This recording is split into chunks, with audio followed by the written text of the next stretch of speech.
Hola, ¿cómo están? Hermoso seguir compartiendo teatro con ustedes. El teatro es con el otro, es pasión, nos pone alas. Nuestra imaginación estalla y nos lleva a universos sorprendentes. Para los que no me conocen, soy Gabriela Romeo, actriz, dramaturga y directora. Los invito a construir poética juntos. Nos ponemos los cinturones y a la cuenta de 3 emprendemos vuelo. A la 1, a las 2 y a las...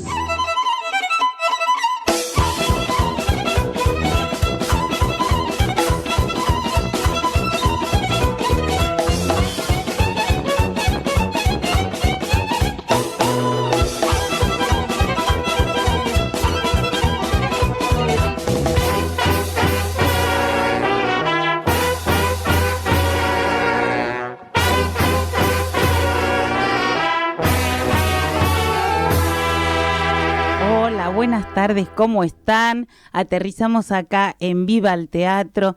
Yo súper feliz porque tengo acá a dos enormes artistas, Patricia Zangaro, qué carrerón, dramaturgista, docente.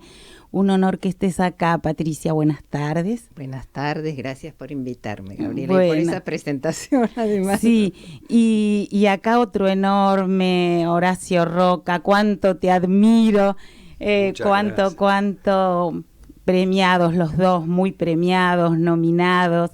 El Trinidad Guevara, nominado hace nadita, poquito. Sí, hace poco. Sí, ¿Cómo te va? Buenas tardes. ¿Qué tal? ¿Cómo estás, Gabriela? Bien, un gusto estar en tu programa. Bueno, y con la compañera Patricia. Y claro, la fiesta se arma hermosa. Muchas gracias a los oyentes que nos escuchan y después van a ver las obras. Gracias, Hernán y Radio Sónica. Patricia, vos amás La Boca, sos de La Boca y recibiste un premio a la boquense auténtica. Ay, sí, ¿cómo sabes eso? ¿Cómo es eso? Contá. Es el premio más maravilloso que me dieron. Me llamó un día un señor que ya no está, que era de la Junta Histórica de La Boca, y entonces cada año daban un premio a los y las boquenses que, bueno, habían tenido alguna participación pública, digamos, de alguna importancia. Y entonces me dijo que querían darme el premio de boquense notable o algo así. Y fue hermoso para mí, porque para mí Boca está en el corazón, ¿viste? Boca es mi papá, mi tío, vivo en La Boca, mis hijas, mis nietos, vivimos en La Boca, así que fue hermoso ese fue un honor. Pinta tu aldea, sí. y los de la aldea te dieron el premio. Exactamente. Qué lindo, un honor enorme. Y también vos empezaste como actriz, ¿sabés qué? Ella era actriz y Fabián Vena estaba en el coro. Contanos. Sí, te voy a contar algo más importante que eso, con Horacio fuimos compañeros en lo de Roberto Durán, así que en el año 80 así que hacé la cuenta de cuánto hace que nos conocemos. Mucho. Un curso extraordinario que éramos compañeros con Durán. Claro, era actriz en esa época, Patricia. Ya escribías también, pero... Todavía no había escrito teatro, fue un poco más tarde que empecé a trabajar, digamos, y a darme cuenta de que lo mío no era la actuación, sino la dramaturgia. Pero sí el teatro. A mí me gusta acompañar los procesos porque me gusta estar entre bambalinas, pero estar ahí, al lado de los actores y actrices. Adoro el proceso de creación de un espectáculo, ¿no? Que es otro lenguaje, ¿no? Más allá del texto escrito. Sí, ya vamos a hablar de eso porque me llegó en el alma y me pareció muy conmovedor esto que decís, que ser dramaturgista es ponerse al servicio del universo del otro. Es una entrega muy grande. Horacio, contanos de la parroquia Santa María, Santiago Doria, tu primer infantil y tu personaje, el doctor Limón. Ay, no, Dios mío, qué bárbaro. El túnel del tiempo, ¿de dónde sacaste eso? Bueno, si querés te cuento brevemente. Sí, yo tuve la suerte empecé a hacer teatro en la adolescencia, ¿no? Y tuve la suerte de tener una vocación bastante temprana. Y las experiencias que tuve en la adolescencia obviamente fueron determinantes para eso, por lo buenas, por lo amorosas que fueron.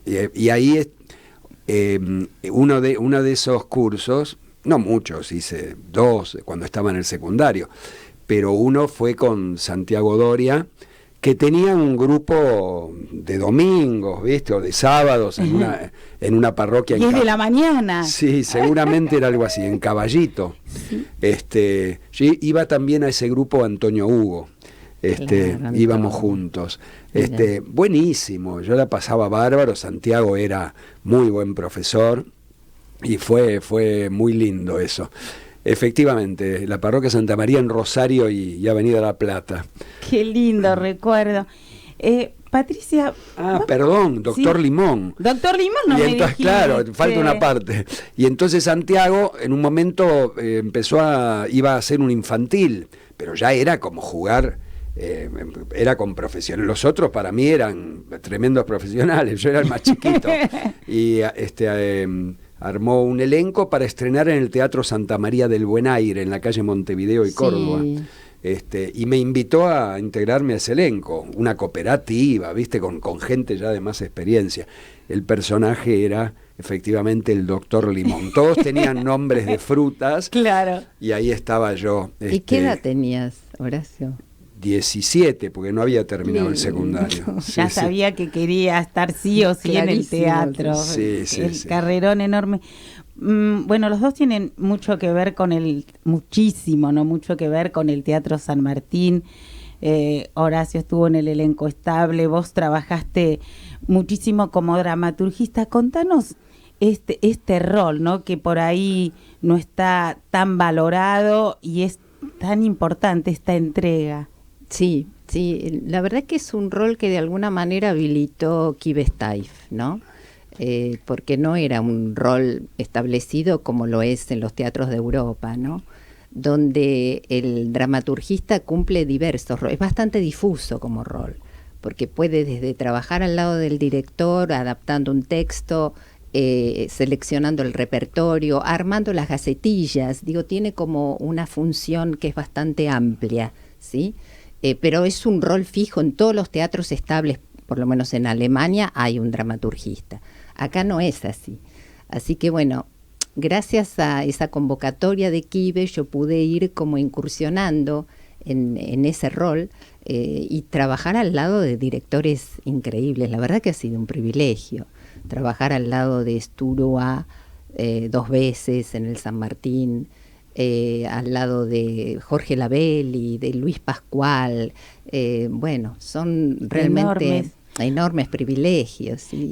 Esto que contás de Sturua cuando llegó, opuesto totalmente a Labelli, cuando llegó y del San Martín dijeron se suspende el ensayo porque el director no trajo nada, y vos comentabas, te escuché decir que tiene una intuición enorme, bestial, y que juega y confía en el juego de los actores, y así empezó todo. ¿Podés? Sí, eso lo puede contar mejor Horacio, que trabajó como actor con él, entonces tiene esa experiencia vivencial. En mi caso, la experiencia de los actores fue más de asistir yo, de espectadora, a los ensayos. Pero sí tiene, a diferencia de Jorge Labelli, que es un director que tiene absolutamente todo el plan de trabajo adentro de su cabeza antes de empezar a ensayar, Robert es todo lo contrario. Entonces, esa anécdota que vos contás sucedió con su último montaje en el San Martín, que fue El luto le sienta Electra, en el año 2014, si no me equivoco, donde, bueno, realmente abordar una trilogía como es El luto le sienta Electra, y en un registro tan distante del registro estético de Sturua, ¿no? Era todo un desafío. Entonces, bueno, yo no estaba para nada en el proyecto. Él llegó al teatro, fue la primera reunión con todo el elenco en el plató, viste la famosa lectura de todos los actores, y bueno, no había nada más que las traducciones que se conocen acá del luto le sienta Electra. Entonces, bueno, ahí cundió un poquito el pánico, la desesperación, y me llamaron del teatro para proponerme que en una semana, porque se habían suspendido los ensayos, en una semana entregara una versión. Imposible. Entonces, están absolutamente locos. Es una trilogía, lo que puedo en una semana trabajar. Por ahí es un primer acto de la primera obra del luto. Claro. Y bueno, así empezamos reuniéndonos con Robert durante no sé cuántos días en el hotel donde él estaba y con su asistente, la divina Natalia Kovaleva, que adoramos, trabajando frenéticamente hasta que, bueno, fuimos entregando la partitura. Claro, al elenco, y así empezó todo. Y así empezó. Y realmente fue un montaje que a mí me gustó mucho, me impactó mucho, porque Sturúa logró construir con esa obra tan lejana, porque es una tragedia, su propio registro estético. Era una Sturúa reconocible. Qué bueno, con un sello. Elenco de lujo, ¿no? Estaba Leonor Manso, me imagino. Cacho Bidonde, cómo se extraña el elenco estable, ¿no? No era estable. En ese no era. Yo no estuve en el estable, exactamente. El estable lo conformaban unos 20 más o menos actores y actrices. Y por fuera de eso, una vez que se les daba trabajo, esos 20 que determinaban qué papeles hacía cada uno en el repertorio de ese año, Quibe convocaba a otros actores a cubrir los otros roles. Y ahí estabas vos. Claro, lo que pasa es que trabajé con mucha continuidad, todos los años estaba en una o a veces en 2 obras del San Martín, entonces puede haber quedado esa imagen. Era un invitado asiduo, pero no era del muy estable. asiduo. Sí. Después nos vas a comentar, porque vamos a tener nada menos que al director ejecutivo del Instituto Nacional del Teatro, que me pidió si por favor lo llamábamos temprano porque luego tiene otra actividad. Quiero que me comentes tu experiencia con Robert, no me la voy a perder. Ponemos, mientras vos te comunicas con él, la música de Lautaro Matute, muy dulce y muy talentoso este músico, y mientras tanto, ¿lo buscas? Gracias.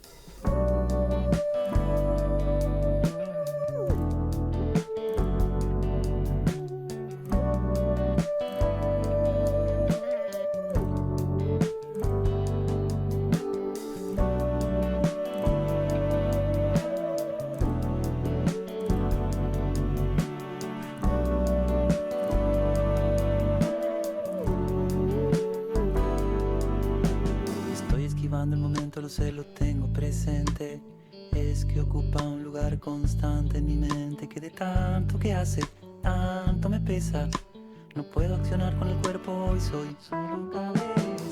A veces me estresa cómo vivo las cosas, la velocidad con que avanza mi mente, que es tan prejuiciosa. Sosa quedó la sopa de hoy, de tanta presura no llegué a ponerle sabor, pero sé, mi amor, que hoy un ciclo se cierra y otro se abre. Hoy un ciclo se cierra y otro se abre. Por más que mi cuerpo encuentre en tus huecos lugares perfectos para encajar, descansar, tengo que aprender que dejarte es también otra forma de amarte. Busco la forma profunda de reinventarme, aunque sea por lo menos algo que me ayude a calmarme. ¿Dónde van los proyectos que no realicé? Las letras de las canciones que no canté, lo que soñé no lo sé. Hoy un ciclo se cierra y otro se abre. Hoy un ciclo se cierra y otro se abre. Hoy un ciclo se cierra y otro se abre. Hoy un ciclo se cierra y otro se abre. El ayer cambió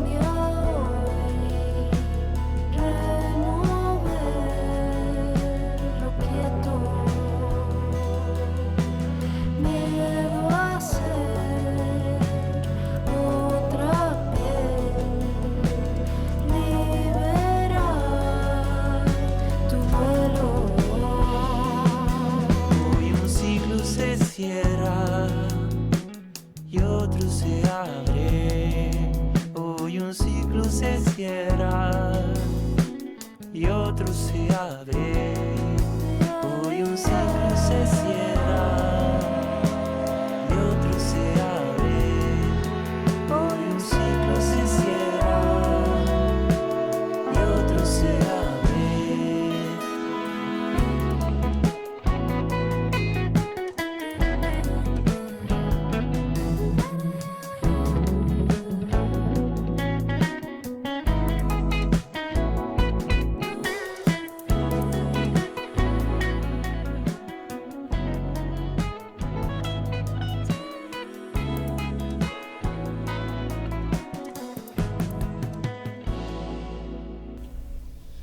Hola, buenas tardes. Vamos a presentar a Gustavo Oano, director ejecutivo del Instituto Nacional de Teatro.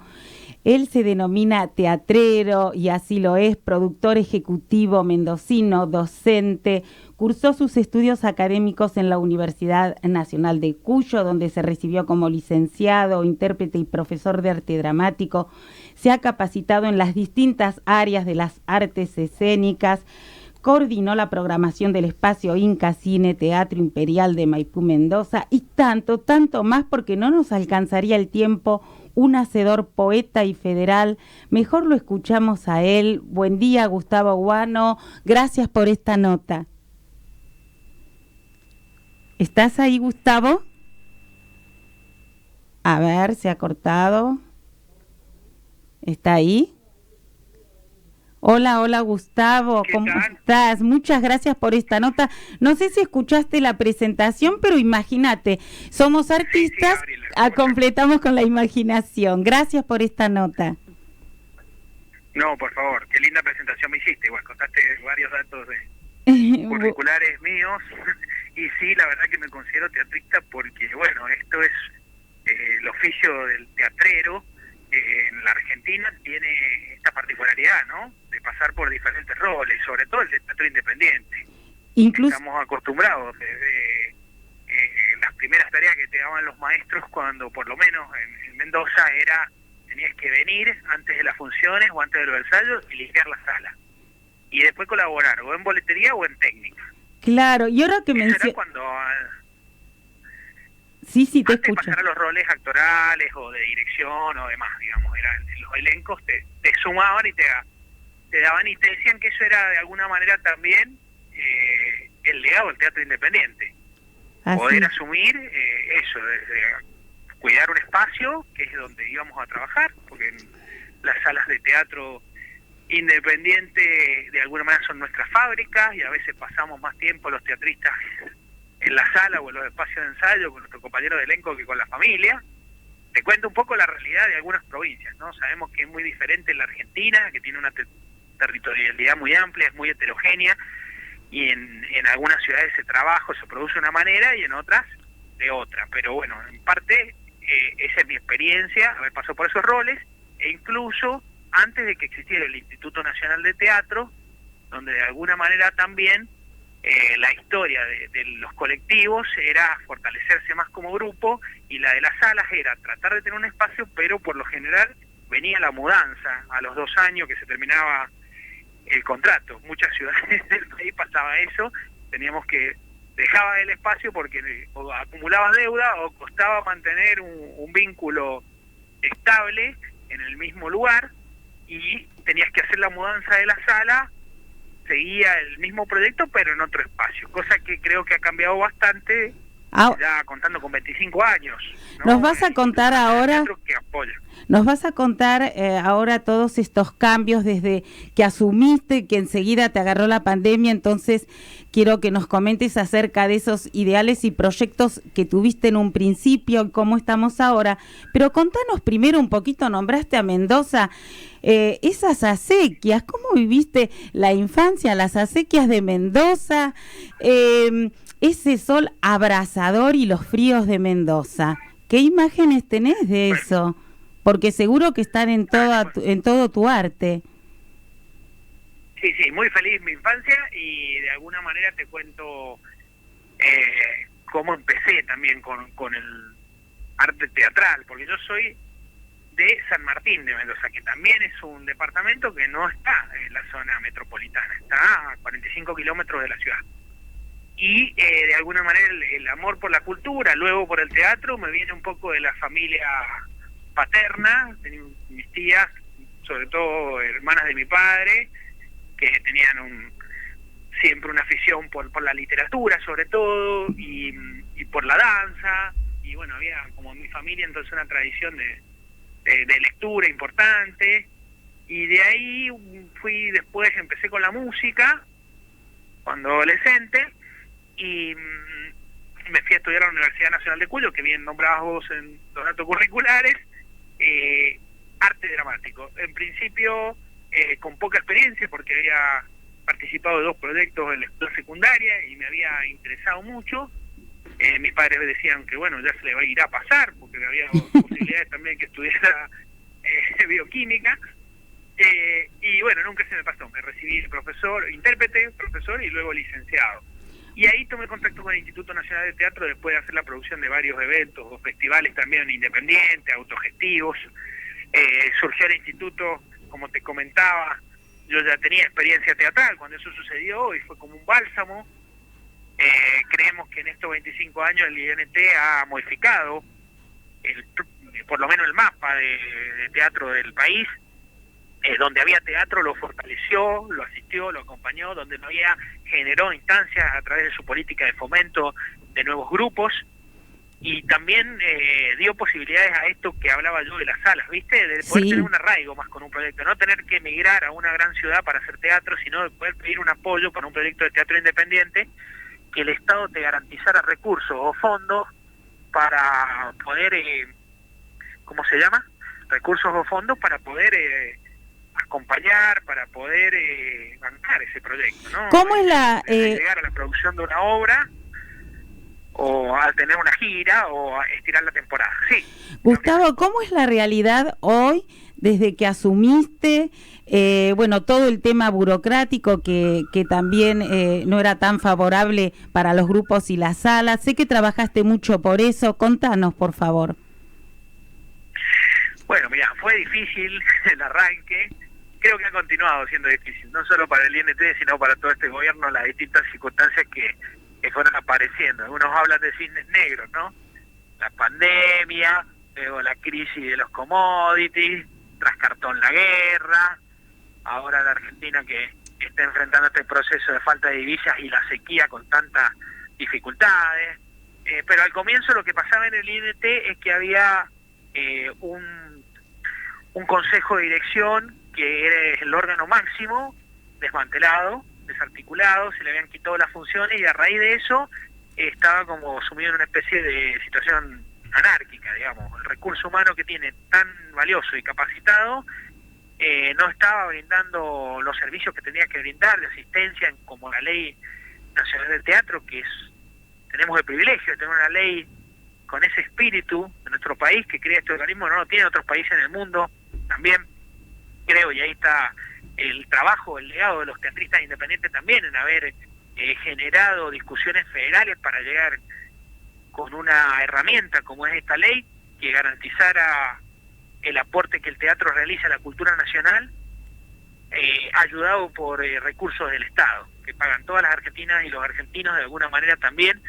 en cuanto a los recursos que vienen de las publicidades que se emiten en radiodifusión. Esto lo cuento por si alguno no sabe cómo financia el Instituto Nacional de Teatro sus acciones.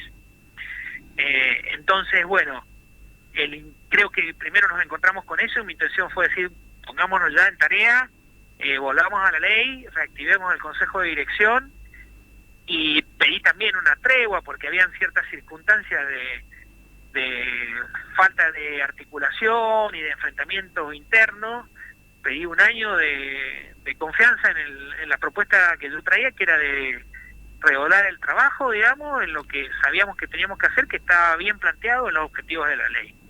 Por suerte conté con la confianza de la mayoría, la gran mayoría o la totalidad casi de los agentes del organismo, a los cuales se fueron sumando la comunidad teatral, porque creo que, hablando de los 40 años de democracia que hoy nos toca, creo que así como a veces dicen que la democracia no educa, no da de comer. Bueno, en nuestro caso generó la potencia de este Instituto Nacional de Teatro, que es participativo y que las comunidades teatrales, directas beneficiarias de su acción, tienen un espacio de articulación, un espacio de participación, que de alguna manera para nosotros es una democracia participativa porque recibimos permanente retroalimentación de las bases y la acción del instituto se ve potenciada cuando hay consenso, hay acuerdo o se legitiman las políticas públicas que diseñamos, volviendo al ruedo, trabajando y recibiendo un feedback de cuanto las teatristas y los teatristas del país te pueden comentar y dar una devolución, si la política es efectiva o no, y si tenemos que rectificar algún rumbo o alguna de las acciones que estamos desarrollando. Gustavo, Así sí. que tras cartón vino la pandemia y tuvimos que ahí, perdón, sí, Gabriela. No. Esto que mencionás de fortalecer la democracia, sé que a partir del Día Internacional, el Día Mundial del Teatro, hiciste una actividad muy interesante, federal, apoyando esto.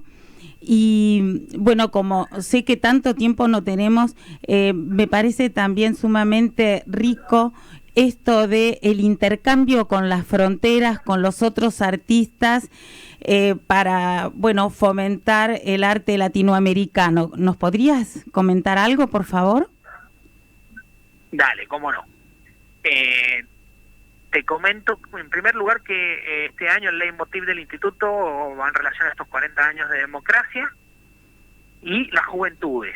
En relación a eso, a buscar de alguna manera mayores vínculos del teatro con públicos jóvenes, con adolescentes, porque en estos 3 años precedentes pudimos establecer nuevos programas que iban a las infancias y al teatro para las familias, algo muy abierto, muy popular, y nos quedaba la deuda con los públicos jóvenes tan necesarios en la participación del consumo cultural de teatro y de otras artes, ¿no?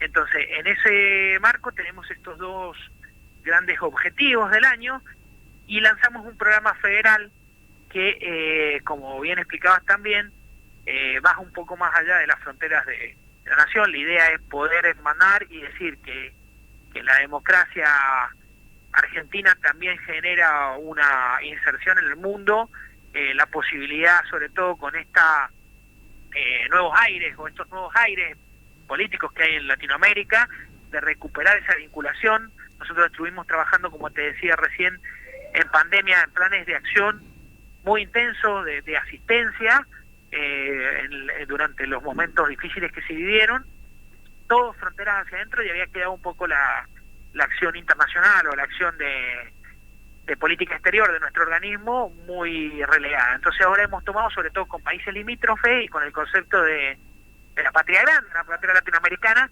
muchas acciones de articulación donde presentamos ante otros países programación argentina, nuestro catálogo de espectáculos, y también este debate, o de alguna manera que la ley que tenemos está garantizada por gobiernos democráticos, y por eso podemos tener este organismo que consideramos modelo.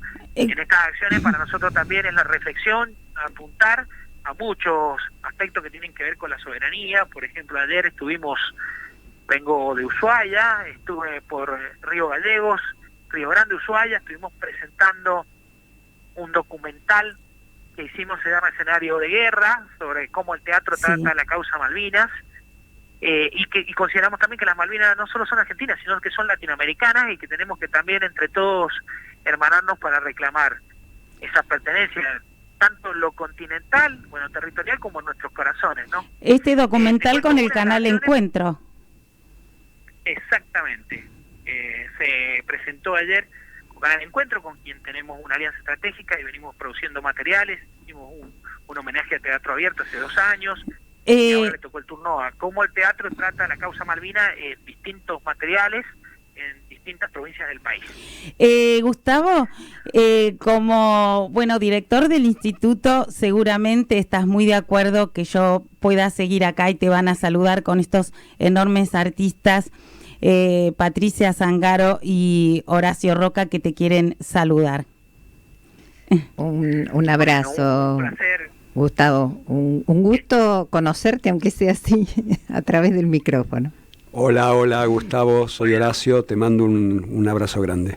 Bueno, este abrazo ¿sabes? Un cariño grande a los maestros, son referentes muy importantes de nuestro teatro, así que un placer que aunque sea de esta manera virtual estemos en comunicación. Bueno, y seguramente si alguna vez necesitan los vas a recibir.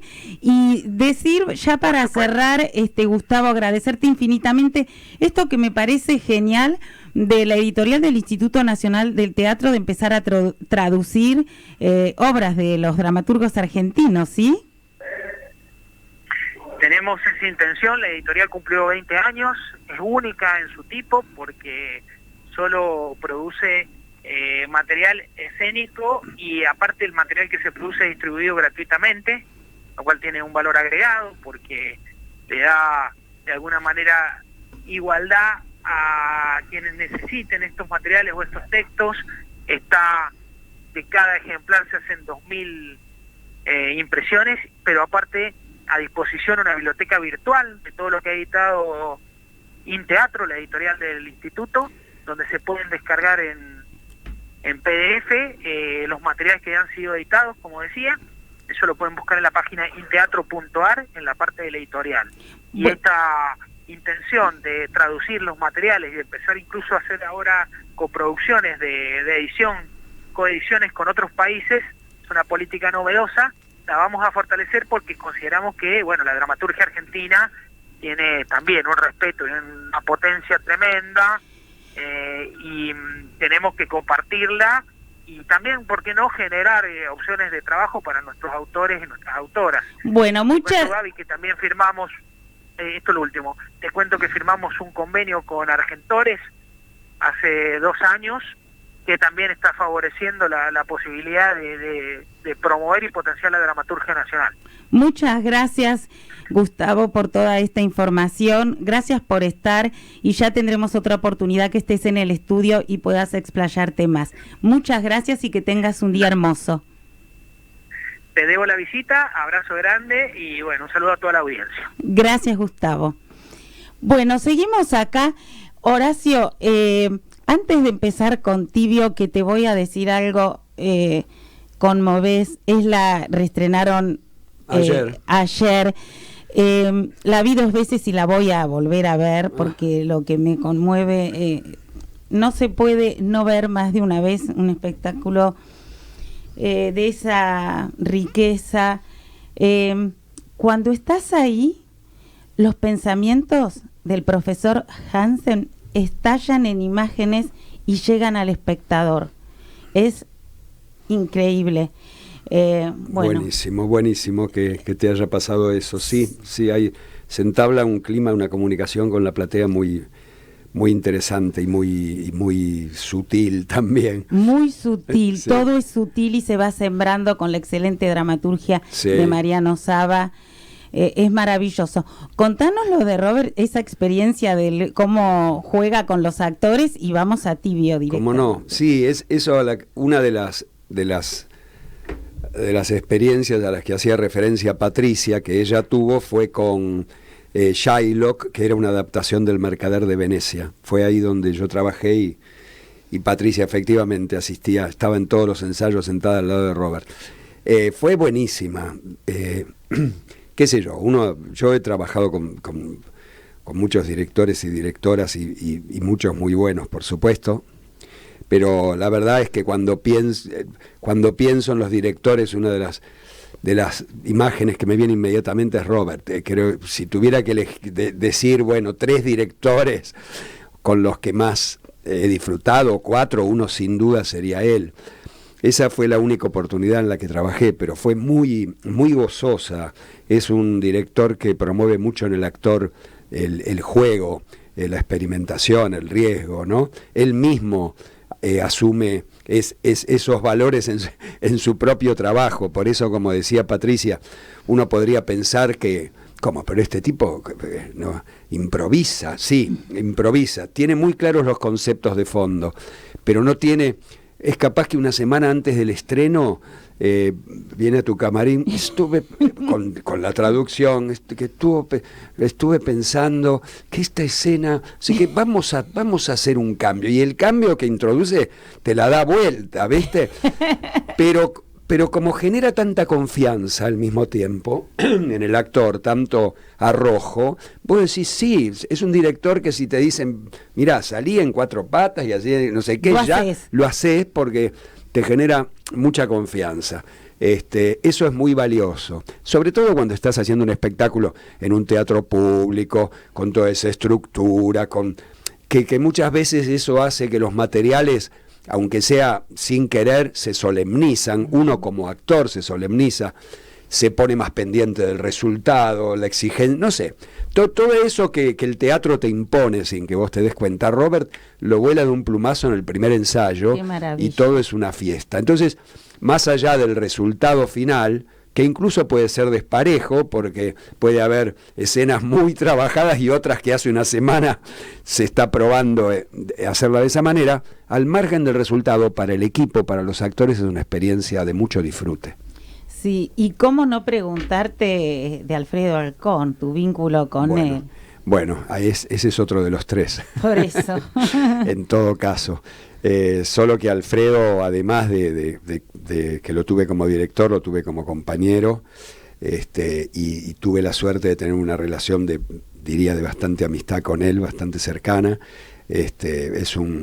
Para mí es como uno de esos faros internos, ¿no?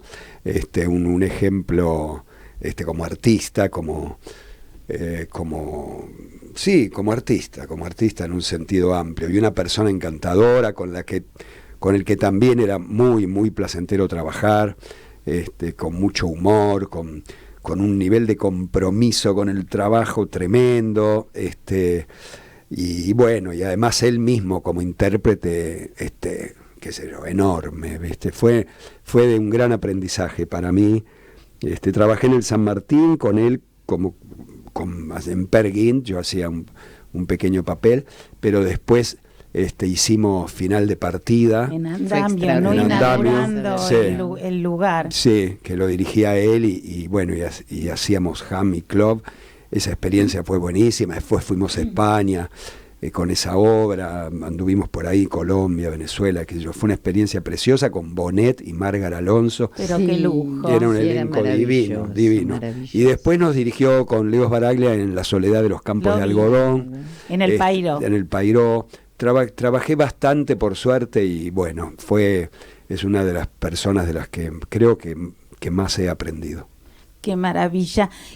Contanos esto de Tibio, que tiene distintas capas, hay distintos planos, antes, el pasado, el presente, la dictadura, Unamuno, ese profesor y ese alumno Sánchez, sáquese el chicle Sánchez. Sí. El chicle sí. Sánchez. Claro, sí, Tibio es una obra de un solo personaje, que es un profesor de literatura, y como decís vos, se juega en distintos tiempos, ¿no? Básicamente en 2. El presente del profesor, ya retirado, un señor grande y acomodando libros en su casa, digamos, y ese pasado al que lo remite el hallazgo casual de un libro en su casa, un libro que lo lleva a una historia que tuvo con un alumno 44 años atrás. Él era un docente joven de literatura en un colegio en 1979. Ese es un espacio que aparece donde estamos hablando de la época de la dictadura cívico-militar, ¿no? Lo digo porque también hay generaciones a los que por ahí las cuentas no les son tan automáticas como a nosotros, que decimos 79 y ya empezamos ya se nos paran los pelos. Hasta sensaciones tenemos, claro. Sí. Entonces está todo el ámbito del aula, por un lado, las clases, en ese entorno donde se cuela el clima de dictadura también de una manera sutil, no se habla de eso, pero de la misma manera en que se colaba sutilmente en las aulas el miedo, ¿no? donde no había un militar en el patio, pero el preceptor ya no era lo mismo que es ahora un preceptor.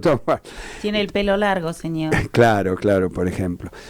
Todo ese clima está muy bien en la obra, y bueno, y en esa época él tiene una relación, como vos decís, muy particular con uno de sus alumnos, Sánchez, que lo interpela, que le cuestiona, que le critica su manera de enseñar, y también le critica su tibieza política, ¿no? Que aparece la tibieza en distintas situaciones. Claro, exacto. Nos porque muchos... incluso en esa época no ser tibio políticamente era arriesgar la vida, digamos, era un mecanismo de defensa, pero este hombre tiene la tibieza, es una actitud ante la vida más bien, ¿no? Ante sus afectos.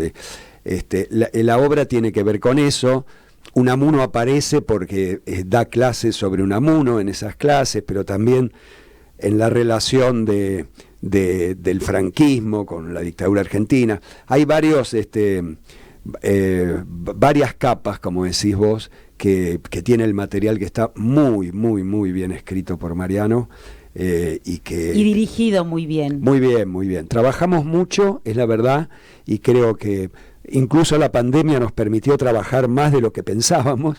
Trabajamos como 1 año y pico por Zoom, y eso permitió ir enriqueciendo el material paulatinamente. Claro, cuando te pusiste la letra en el cuerpo, sí, ahí había un trabajo muy grande. ¿Están en Moscú, teatro? Moscú, sí. Los domingos 18 horas. Los domingos a las 18, exactamente. Este es el tercer año, la cuarta temporada sería, porque hubo un año que lo hicimos en dos partes. Sí, y contentos. Las entradas por Alternativa Teatral, y en la boletería también. También, sí. Muy bien. ¿Decís la dirección de Moscú Teatro? Es Ramírez de Velasco 535, Velasco y Scalabrini, a 2 cuadras de Corrientes y Scalabrini. Una sala preciosa. Y ahora vamos a preparar un audio de esta señora talentosísima, Estela Galassi, tu compañera de la Vis Cómica, que hoy estrena Verano. Así que la escuchamos, y después con Patricia. Hola, queridos amigos de Viva el Teatro en Radio Sónica. Soy Estela Galassi y los invito a ver una obra de teatro que se llama Verano, de Luis Loyola Cano, en el Teatro del Pueblo, Lavalle 3636, los lunes a las 20 horas. Bueno, los espero. Muchas gracias, Gabriela Romeo, por este hermoso programa. Gracias a vos, Estelita, y lo mejor, lo más hermoso con esta obra que yo tuve la bendición de ver, hizo en Centenario una presentación, así que ya la disfruté, iba a ir, pero súper esta talentosa actriz. Patricia, recién mencionábamos las dictaduras. Bueno, contanos todo lo que se pueda contar de ese proceso hermoso del proyecto que empezó con, creo, vos me corregirás, con el nombre de Transoceánicas, y terminó siendo el título de esta preciosa obra que se da en el Celsit los días domingos. Los sábados. Voy a ver 20. Tantas obras que se me cruzan los cables. Los sábados a las 20. Fui hace 2 hasta sábados. Mayo estamos en el Celsit. Moreno 431, Moreno y Defensa. Y también las entradas por Alternativa También Teatral. Por Alternativa Teatral, con descuentos a jubilados y demás. Bueno, ya que estamos, nombré el elenco y vamos directamente al proyecto. Claro, dirección de Carlos Gianni, con Ana María Castel, con Daniel Di Coco, Guido Dalbo y Teresita Galimani. Bueno, contanos cómo empezó, cómo llegaste a este lugar de proyecto. Bueno, en realidad surgió en la pandemia. Bueno, tiene que ver con Sanchís Sinisterra. En realidad la obra es un homenaje a Griselda Gámbaro y a Sanchís Sinisterra. Un homenaje en vida, ¿no? Y además desde el teatro mismo. Sanchís dirigió una obra mía, Tango, con una actriz, Leticia Pascual, que es una colaboradora de él. Entonces, en uno de los seminarios, clases que da, encuentros que hace Sanchís, él comentaba lo poco conocida que es Griselda en España. Claro. Él la admira profundamente. y este deseo de José de difundir la obra de Griselda en España. Entonces apareció esta idea de hacer un proyecto donde dialogaran, ¿no? Donde se pusiera en diálogo el teatro de José y el teatro de Griselda. Y bueno, me llamaron para ver si yo quería hacerme cargo de la dramaturgia. Por supuesto, me pareció extraordinaria la propuesta, pero también además muy desafiante. Y sos amigo y los conocés mucho a los dos. Y con Griselda es una amistad de 30 años, y con José la frecuentación es mucho menor por la distancia y demás, pero sí fue maestro. Y conoces mucho su obra. Conozco mucho su obra. Entonces, bueno, como decía, era muy atractivo, pero también muy desafiante, porque era una gran responsabilidad. Es decir, primero, ¿qué elegir? ¿No? ¿Qué fragmentos, de qué recorte de la enorme obra de Griselda y también de la obra de José? Así que bueno, en el caso de José lo consulté, él me dijo que quería que se trabajara sobre lo que él llama su teatralidad menor, que es un conjunto de textos, algunos muy breves, tantos que lo llama textículos, en el juego de palabras, donde él hace reflexiones, es como la metateatralidad, todo el tiempo reflexiona sobre el escenario, la escena, los personajes, el autor y demás. Entonces, eso por un lado. Y en el caso de Griselda yo decidí seleccionar, aunque me fue difícil, el teatro menos conocido, pensando en que el proyecto se iba a hacer tanto en España como en Buenos Aires. En Espejo, un proyecto claro, en Espejo. En Espejo, donde la obra de Griselda es absolutamente conocida, sobre todo por toda la gente que ama el teatro, ¿no? ¿Interveniste los textos de ellos? Sí, era necesario intervenirlos porque hay 8 escenas, 4 de cada uno, y por supuesto las escenas tienen que ser autónomas, tienen que funcionar por sí mismas. Y además por razones de economía, también hubo escenas, en el caso de José sobre todo, que de pronto eran diálogos y se transformaron en monólogos. Entonces, bueno, más o menos fui armando ese rompecabezas, pero inmediatamente cuando tuvimos que presentar el proyecto en Iberescena, me aparecieron 2 voces, que eran él y ella, hablando del teatro, y son como 2 alter egos de Griselda y José. A Griselda la tenía en el oído, claro, por hablar horas por teléfono con ella, pero en el caso de José no tenía acceso tanto a su intimidad, a su biografía. José es un apasionado del teatro, pero el teatro es su vida, entonces su persona, digamos, es menos conocida. Entonces hicimos un Zoom en plena época de pandemia, donde, bueno, le pregunté muchas cosas, ¿no?, sobre su historia y demás, y yo tomaba nota. Después, cuando él leyó la obra, me dijo, pero yo no sabía que cuando estábamos hablando tú eras del FBI. Porque aparecen cosas muy personales. Claro, ¿no? Cuando escuchas o conoces las voces de tus personajes, ahí los conoces a ellos cuando los escuchas hablar. Sí, absolutamente. El oído, ¿no? Eso curiosamente decía Borges, que nunca escribió teatro, pero él decía que conocía al personaje cuando sabía cómo hablaba, ¿no? A mí me pasa lo mismo. Cuando yo sé cómo habla el personaje, sé cómo piensa, cómo se sienta, cómo se vincula. ¿Y cómo fue tu trabajo con el director, con Gianni? Extraordinario, extraordinario. Una vez que estuvo la obra, trabajamos mucho con Gianni en un ida y vuelta, adaptándolo a la realidad del proyecto que él tenía en la cabeza. Y siempre es enriquecedor, siempre, porque es un trabajo mano a mano con el director y con los actores. Un elenco precioso, la estrenamos con José María López, ahora está Daniel Di Coco en su reemplazo. Son un equipo de actores absolutamente comprometidos con el proyecto, entrañables. Es un modesto y entrañable homenaje al teatro. Y la idea es también que se unifiquen estas 2 puestas, porque si bien es en Espejo, difieren. ¿Cómo es esto, la puesta que se hizo allá? Bueno, de la puesta en España nosotros no participamos, porque la idea era justamente eso, que ellos trabajaran con absoluta libertad, con su propio director, en este caso fue una directora, y con sus propios criterios. Así que bueno, nosotros nos abocamos a la puesta en Buenos Aires. Nos hubiera gustado muchísimo que la viera José, porque una de las fantasías que yo tenía cuando inicié es justamente que se difundiera más la obra de José, porque él es muy conocido como pedagogo, investigador, pero su obra, salvo los grandes títulos, ¿no? Hay Carmela, El cerco de Leningrado y demás, no es tan conocido. Y esto ocurre, el público disfruta mucho de estas microescenas que aparecen y después pregunta, ¿esa escena de qué obra es? Me gustaría leerla, y eso me parece que es objetivo cumplido, ¿no? Qué bueno. Horacio, antes de despedirnos, quiero saber qué te pasó, cómo buscaste esas dudas y lo existencial que aparece con sutileza, pero con mucha profundidad en Tibio. Desde el actor ya, desde la persona, desde tu ser, ¿cómo te tocó todo eso? Porque, bueno, sos docente, sí, gran lector. Mira, sería difícil de explicarlo porque tampoco lo tengo yo muy racionalizado, ¿viste?